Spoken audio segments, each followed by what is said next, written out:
Most San Francisco buyer videos are going to tell you to get pre-approved, find a good agent, and move fast. That's fine, and it's true.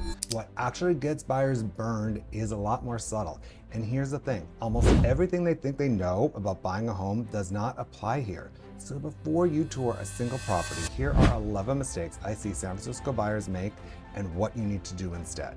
If you're new here, my name is Clay Jeffrey. I make videos about living in San Francisco. I'm also a real estate agent here, and me and my team help people just like you make the move to San Francisco every day. Okay, we're gonna start with the mistake most people make before they ever even look at a single home, and then we're gonna go all the way through to the moment that you sign.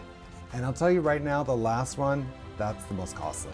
This is the first mistake many buyers make, and it happens before they've even looked at a single home. Waiting for rates to drop.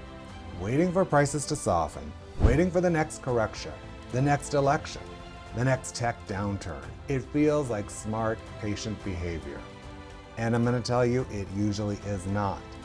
I had a buyer just a year ago, smart guy, financially ready, just wanted to wait and see if rates would come down. It made sense on paper, so he kept renting, kept watching. And now, it's been a year, and the neighborhoods he was looking at are over 20% more than they were when he was looking. The savings he was counting on from a lower rate, it's already been eaten up by higher prices and then some. Here's the honest version of timing the market. Nobody consistently calls this market. Not economists, not analysts, not real estate agents. Anyone who tells you they know what rates or prices are doing in the next 12 months is guessing. If you're financially ready to buy and you found a home that works for your life over the next 5 to 7 years, the question isn't whether this is the perfect moment in the market cycle. The question is whether this is the right home for you. The thing is, most wealth in real estate is built through time in the market, not timing the market. People who bought in San Francisco in years that felt uncertain generally did fine. Those people waiting for that perfect condition, it never really came. They waited longer than they expected, and then they ended up paying more when they finally moved. In real estate, it's don't wait to buy, it's buy and then wait. Okay, this one I see all the time. And it's so understandable. So now you're looking at homes, you're ready to get started, you're doing all your research, and the first number you see is the list price. In most parts of the country, that number is reasonably close to what the seller is expecting. It might be a starting point and you negotiate it down maybe, but it's a real number. In San Francisco, list price is often used as almost a marketing tool. Sellers and their agents are going to price strategically, sometimes intentionally really low to generate multiple offers. An exception would be sometimes in the luxury market, they might price high to anchor expectations. The list price can be almost meaningfully disconnected from what the home actually sells for. I've seen a house list at 1.5 sell for 1.8. Then we'll see another house listed at 1.8 sit on the market and eventually close below asking. Similar homes, similar neighborhoods, completely different pricing strategies. And I hate to say it, but the pricing lower actually works. And that is really frustrating when you're a buyer. If you are using that list price to determine what you can afford, you're gonna spend a lot of wasted time chasing homes that are going to sell for $200,000 over your budget, and you'll probably ignore homes listed slightly above your number that might actually close within reach. Look at closed sales, not list prices. Your agent should be pulling actuals for you even before you find a home you like, so you can understand what the type of homes you like actually sell for. That's how you're going to get a real understanding of the market. Now you've got all this insight from your agent and you're comparing homes, and almost every buyer starts doing the same thing. Price per square foot. It makes sense. It's just not the whole picture. Of course, San Francisco is a city of hills, setbacks, building codes, and generally unusual floor plans. A 2,000 square foot home can feel surprisingly cramped if the square footage is spread across 3 disconnected levels. There's low ceilings, and the layout just doesn't flow. Meanwhile, you could have a 1,600 square foot home with natural light, a functional open plan, and real usable outdoor space that can live larger. I've had buyers rule out homes that were smaller on paper only to walk into one and immediately say, wait, whoa, this feels bigger. That's not coincidence, that's the floor plan, that is good design. Okay, so when you're evaluating homes, the question isn't just how many square feet, it's how does this actually live? Can you cook and still be a part of the conversation in the living room? Is there a room that works as an office? Does the outdoor space connect naturally to the interior? Those things are going to matter a lot more over the next 5 years than an extra 200 square feet in the wrong place. Okay, that's about the home itself, the physical space, how it lives. This next one is about everything around it, and honestly, it's harder to fix because you can renovate a kitchen. You can tear down a wall. You can't renovate a neighborhood. So you're narrowing your neighborhoods, and this is honestly one of the hardest mistakes to undo once you've made it, because buyers choose neighborhoods for the wrong reasons. Sometimes it's name recognition, what a colleague mentioned, what felt appealing during a visit on a perfect Saturday afternoon that happened to be extra sunny. They don't choose based on how they actually live. San Francisco is a collection of very distinct microenvironments. Some neighborhoods are really walkable and you can do your whole life on foot.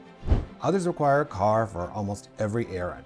Some are quiet and residential, others are dense and active with restaurants and bars a short walk away. Some get afternoon fog every day, others are sunny almost year-round. We've talked about this a million times, it's the microclimates. I know people that wanted walkability, that wanted to spend weekends at coffee shops and wine bars, and then they end up buying in some quiet residential neighborhood. Because maybe they thought it seemed like they should do it because their friend did. They're unhappy. And then we have to go find them a new place. I've also seen buyers who want calm and privacy, but they end up near a corridor with a lot of late night activity because they didn't ask the right questions. The house may be perfect, the lifestyle might not be, and in a city where transaction costs are so significant, buying in the wrong neighborhood is a very expensive lesson. Before you start touring seriously, spend real time in the neighborhoods you're considering. Not just on a Sunday morning, but on a Tuesday night. Walk around. Notice what's open, what's loud, how it actually feels to be there. That context is going to tell you more than any article or YouTube video for that matter. Okay, now you are getting serious about what to buy. And most buyers buy for how they live today, which we just talked about. But the question you've got to remember is, how are you going to live in 5 years? This plays out in pretty predictable ways, right? Couple buys a 1-bedroom, it's perfect for right now. 2 years later, one of them is working from home. Now they've got a child on the way and they're already looking to move. Now they're absorbing closing costs, paying capital gains if it happens, and essentially transacting twice to solve a problem they should have seen coming. It plays out with commutes too. Someone buys in a great neighborhood without carefully thinking about where they might be working long term. Then they have a job change or a return to office policy shifts, and suddenly the location doesn't work. A lot of times there's going to be another person involved. If it's not a partner, it might be a kid. You may have a different work situation. What might that look like? Maybe you might have aging parents. Do you want to be traveling more? The best purchase in San Francisco is going to solve tomorrow's problems, not just today's. Buying and selling here is really expensive. The goal is to buy a home you don't need to leave too soon. Okay, now you know what you want and you're getting pre-approved. And the conversation almost goes to rates first. Who has the lowest rate? Where can I save a little on the rate? I understand the instinct. It's a large loan and rates matter. But in San Francisco, the lender you choose affects more than your monthly payment. It can affect whether you get that home in the first place. Sellers here are sophisticated. In a competitive offer situation, they're not just looking at price. They're looking at the strength of your financing. A local lender who picks up the phone when a listing agent calls, who is known in this market, who can close deals in 21 days instead of 30 plus, that lender can make your offer meaningfully more competitive, even at a slightly higher rate. I've seen buyers lose homes to lower offers because their financing was shaky. I've also seen buyers win homes they maybe shouldn't have because their lender made the listing agent and really the seller feel more confident, and the other buyer did not have that same type of lender. The lender with the lowest advertised rate may be slower to communicate, unfamiliar with San Francisco and our condo financing quirks, that's a big thing, or they're unable to close on the timeline the seller needs. That can cost you the home, and no rate savings makes up for that up front. We're gonna get into that in a little bit. The best lender isn't always the cheapest lender. The best lender is the one who actually gets the transaction closed. I'm afraid of the comments that I might get below, so come at me. but I'm gonna be straight for you about where this comes from. I've been selling in San Francisco for a while now, and I've lived here and bought my first home 20 years ago. I've lived across 8 different neighborhoods, and what I just told you about lenders, I've seen it. It's not a hypothetical, it really happens. If you're trying to figure out how to actually navigate this market, that's exactly what me and my team do. The link's in the description. Okay, now you've found a place, you're like, this is the one I think I'm gonna write an offer on.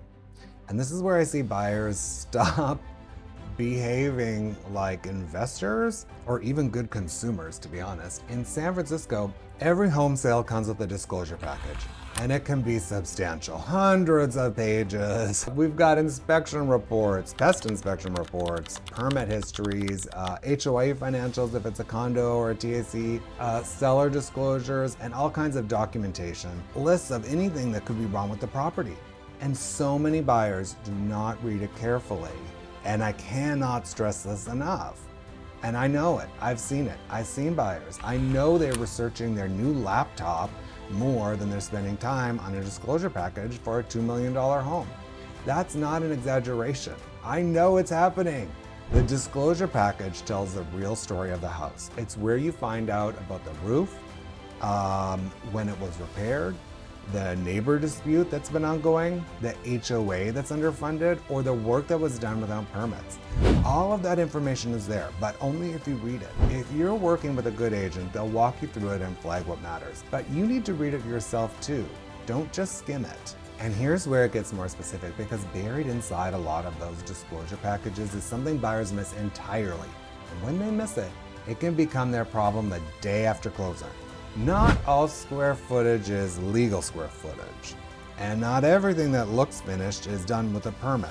That finished lower level marketed as a family room, guest suite, or home office, it may not have been permitted by the city. The addition at the back of the house, the deck extension, the bathroom added to the garage conversion, any of those could be unpermitted work. Listen, a lot of times that is a manageable issue. The work is solid, it can be permitted after the fact, and the price is usually going to reflect that. Sometimes it's a serious problem. The work doesn't meet current code. The city might require you remove it or completely redo it. And now you are going to be responsible for that. San Francisco permit history is going to be in what we call the 3R report, but it's also public record and you can search it. A good buyer's agent is going to go through this with you. Your inspector may note some discrepancies, but ultimately, you need to understand exactly what you're buying, what's legal, what isn't, and what exposure you're taking on before you close. Eyes wide open, I always say. All right, you can skip this if you're looking at single family homes, but HOA financials when you're buying a condo. Most buyers focus on the monthly dues. And that's only part of the picture. I always feel like if the dues are low, they're gonna come and ask you for that money later. The more important questions are, is the building adequately reserved? When did they do the last reserve study? Is there a lot of deferred maintenance? Is there any upcoming assessments? A building with low dues and thin reserves is not a bargain. It's a building that hasn't been properly funded, which means when the roof needs replacing, the elevator needs an overhaul, or the exterior needs repainting, the money isn't there. That gets resolved one of 2 ways. A special assessment where each owner writes a check that can run into the tens of thousands of dollars, or a building loan that affects everyone's financing going forward. I've seen special assessments come in at $30,000, $40,000, maybe higher, for owners who didn't have any idea that this was coming because they didn't look at the reserves before they were bought. That is painful.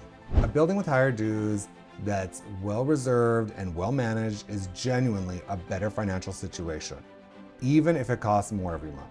When you're buying a condo in San Francisco, you're not just buying a unit. You're buying into a shared financial entity with every other buyer in the building.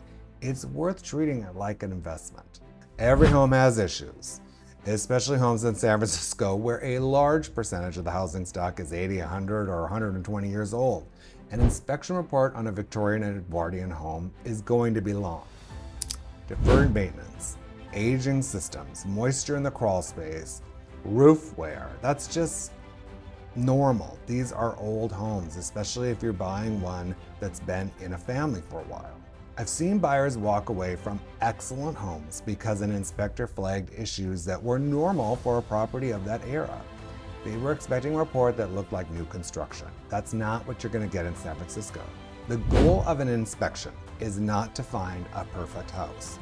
The goal is to understand what you're dealing with, which issues are cosmetic and which are routine maintenance, which are genuinely structural or safety related, and which need immediate attention. A good inspector will help you understand the difference. A good agent will help you put the report into context. But go in knowing that you're not looking for a clean bill of health. You're looking for clarity. This is a final decision before your offer becomes binding, and it's where excitement can become genuinely expensive. San Francisco is a competitive market, particularly for well-priced homes in desirable neighborhoods. Buyers hear that people are waiving contingencies, loan contingencies, inspection contingencies, appraisal contingencies, and assume that it is simply what you do here.